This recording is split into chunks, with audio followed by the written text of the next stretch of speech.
Hello and welcome to the breakdown. You're on ThePapare.com, and this is where we look at the week that was in the Dialog Rugby League. We had 4 matches down for decision. The first and the closest of them was Havelock taking on Navy under lights. Torrential downpour, but nevertheless a close game. 22 points to 18 in favour of Havelock, who remain unbeaten. Army hosted Kandy, and although Kandy don't like travelling to Ratmalana too much, they managed to notch up their biggest win of the season so far. 38 points to 10 against a foreignerless Army. And then Police SC also without their foreign players. CRNFC also without their foreign player, but CR putting up their best performance of the season so far, 38 points to 17. And CHNFC notching up their first win of the season, also against an Air Force team which didn't have their foreign player, but nevertheless 26 points to 18. It was just 8 points in it. So I think CHNFC will go home and have a look at their defense, but nevertheless their first win of the season. So one of the controversies that plagued the Dialog Rugby League over the course of this last week was the fact that the foreign players have been restrained from playing by a court order. So the issue that happened was CHNFC went to court and they alleged that the foreigners that were playing for the other clubs, that was CRNFC, Air Force, Police and Army, that they didn't conform to the tournament rules. And as a result of that, they should be stopped from playing until the matter is sorted out. And that's exactly what the Civil Appellate High Court of the Western Province agreed with. And they stayed the operation of that tournament rule, allowing the foreigners to play for those bottom 4 clubs. And as a result of that, we don't have foreigners playing in the league until this entire matter is decided. So whether or not it is in conformity with the tournament rules is something that has to be argued in court. And as usual, that procedure will probably take, well, not a month of Sundays, but it will take well into the league. So we are likely to see no foreign players in the league for at least the next couple of months or so. So let's wait and see how that turns out. But that's what the entire legal issue was. So as a result of that, a lot of these teams who had been practicing with their foreign player for the course of this match week, they were deprived of having that foreign player on the last day, that was on Friday, and as a result of that, most of their plans changed. And if you look at see how that affects the competitiveness of the league going forward, Sri Lanka Rugby have a lot to do on that front.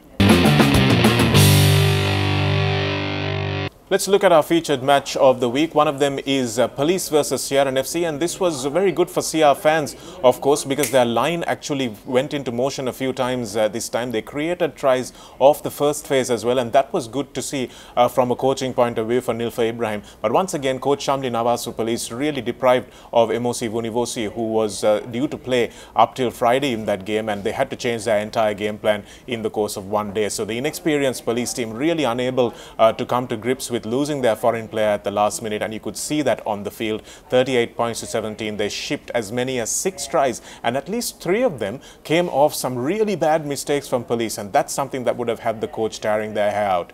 But from a CR point of view, they put their line into motion, and going into the Kandy game next week, I think that will be something that will give them a lot of confidence. A good show also from their third row, which looks like it was the most balanced even without their foreign player, with Shamal Veerasekara, Joel Pereira and Omalka Gunaratna. Harit Bandara also getting a start for the first time this season, and adding a little bit more to the service, the quickness of the service from the base of that scrum and the ruck, and that's what added to CR's front football. So they'll be hoping to take that form into that game next week as well. The pick of the games before the weekend, of course, was the top of the table clash between Havelocks and Navy. Havelocks hosting Navy under lights. Navy away from home from Valisara, and they were smarting from that defeat against CRNFC last week. So they had a point to prove, and they almost proved it. It was 18-19 in the dying minutes of the game. Once again, Thilina Veerasinghe not proving to be the dead-eye dick that he was last season, and he left a few points on the board against CR last week, and this time against Havelocks as well. He was not in the best of form, although he did take his team close, couldn't get them over the line, and in a battle of forwards, in a battle in the pouring rain as well, it was not a pretty game to watch. But I think for the purists, the forwards really came through, and that 22 points to 18 victory for Havelocks means that they remain unbeaten as well, setting up a nice clash with Kandy coming up in the weeks to come. So that was a good match as well, but not a pretty match, but nevertheless a good match for Havelocks to win. Don't forget that you can look at all the stats of this weekend's games as well as the archives of the stats from the last few seasons as well on stats.thepapare.com. We bring you all the statistics of this Dialog Rugby League as well as other matches that have been going on in Sri Lanka.